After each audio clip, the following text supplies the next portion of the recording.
दोस्तों नमस्कार। कहते हैं ना, जितने चर्चे तुम्हारी जीत के नहीं होंगे उससे ज्यादा चर्चे हमारी हार के होंगे। तो नरेश मीणा और हनुमान बेनीवाल के चर्चे पूरे राजस्थान में हैं। राजस्थान का बच्चा बच्चा इन दोनों नेताओं को जानता है और अच्छे से जानता है। ऐसा कोई नहीं है जो हनुमान बेनीवाल और नरेश मीणा को ना जानता हो। अब नरेश मीणा भले ही अंता विधानसभा सीट से हार गए हो, तीसरे स्थान पर आ गए हो, लेकिन जिस तरीके से चुनाव लड़ा, हर कोई नरेश मीणा के संघर्ष का कायल हो गया।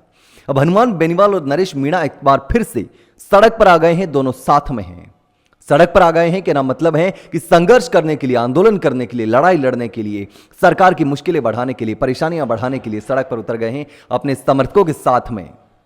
यह आंदोलन की शुरुआत कहे नरेश मीणा के अंता चुनाव के बाद में, और हनुमान बेनीवाल और नरेश मीणा की पहली मुलाकात चुनाव हारने के बाद में या चुनाव खत्म होने के बाद में। अब चर्चा हुई है हनुमान बेनीवाल और नरेश मीणा के बीच में बहुत खास तीसरे मोर्चे को लेकर के। अब तीसरा मोर्चा किस तरीके से खड़ा होगा 2028 तक, कितने लोग मिलकर के 2028 तक, यानी कि 2.5 साल का जो कार्यकाल सरकार का बचा है, इस 2.5 साल के कार्यकाल में किस तरीके से भजनलाल सरकार को चैलेंज देने वाले हैं, किस तरीके से भजनलाल सरकार की मुश्किलें बढ़ाने वाले हैं, या 2028 तक राजस्थान की जनता के मन में ये बात बिठाने में सफल होंगे कि राजस्थान की सरकार आपके लिए कुछ काम नहीं कर रही या फिर नहीं। तो इसको लेकर के नरेश मीणा और हनुमान बेनीवाल के बीच में चर्चा हुई है और दोनों ने कहा कि हम तीसरे मोर्चे के लिए तैयार हैं। 2028 में सरकार की मुश्किलें बढ़ाने वाले हैं, लेकिन यहां कुछ दिक्कत आ सकती है क्योंकि नरेश मीणा हनुमान बेनीवाल एक साथ हैं, रविंद्र सिंह भाटी इनके साथ में नहीं है, निर्दलियों को साथ में लाने की बात कर रहे हैं, आम आदमी पार्टी को साथ में लाने की बात कर रहे हैं, समाजवादी पार्टी को साथ में लाने की बात कर रहे हैं। लेकिन अब किसका कितना जनाधार है यह आपको पता है।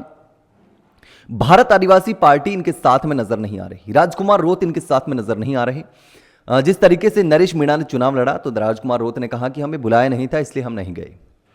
लेकिन अब किस तरीके से हनुमान बेनीवाल और नरेश मीणा दोनों साथ तो आ गए। हनुमान बेनीवाल भी राजस्थान में दिग्गज नेता हैं जिनके साथ में जबरदस्त भीड़ है, उनके समर्थक बहुत ज्यादा हैं।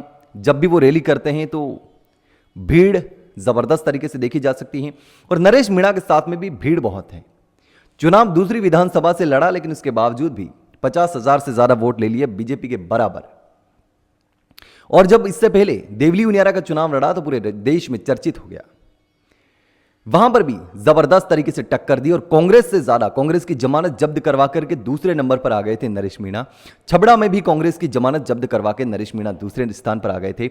लेकिन अब तीसरे मोर्चे की बात हो रही है। हनुमान बेनीवाल और नरेश मीणा एक साथ हैं। हनुमान बेनीवाल के घर पर जब वो दोनों मौजूद थे, वहीं की तस्वीर है जहां पर विशेष शिक्षक भर्ती के अभ्यर्थी आए थे और उनको बात कर रहे थे, उनकी मांगों को लेकर के बात कर रहे थे। नरेश मीणा आवाज उठा रहे थे और नरेश मीणा ने इस दौरान यह भी कहा कि अगर मैं आज विधायक होता तो सोचो मैं तुम्हारी किस तरीके से आवाज उठा सकता था। विधायक नहीं होते हुए भी इस तरीके से संघर्ष कर रहे हैं, आवाज उठा रहे हैं। यानी कि राजस्थान के यूथ को एकजुट करने के लिए, खींचने के लिए, हाड़ौती में अपनी साख मजबूत करने के लिए या अपनी पैठ जमाने के लिए हनुमान बेनीवाल भी नरेश मीणा के साथ मिलकर के काम कर रहे हैं और नरेश मीणा हनुमान बेनीवाल को साथ ले रहे हैं क्योंकि हनुमान बेनीवाल नरेश मीणा के साथ खड़े होने के लिए तैयार हैं। दोनों को जरूरत है अपनी जमीन तैयार करने की, दोनों को जरूरत है 2028 तक अपनी पार्टी स्थापित करने की और लोगों के सामने जाने की और ज़्यादा से ज़्यादा सीटें हासिल करने का चैलेंज है। और इसीलिए हनुमान बेनीवाल हर कार्यक्रम में जाते हैं। कहीं पर भी किसी को दिक्कत होती है तो हनुमान बेनीवाल पहुंच जाते हैं वहां पर न्याय दिलाने के लिए।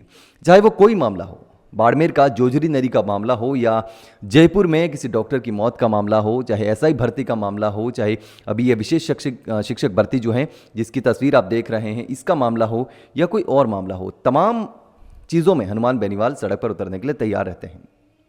लेकिन अब देखना होगा कि नरेश मीणा और हनुमान बेनीवाल मिलकर के 2028 में किस तरीके से तैयारी करते हैं, किस तरीके से तीसरा मोर्चा तैयार करते हैं।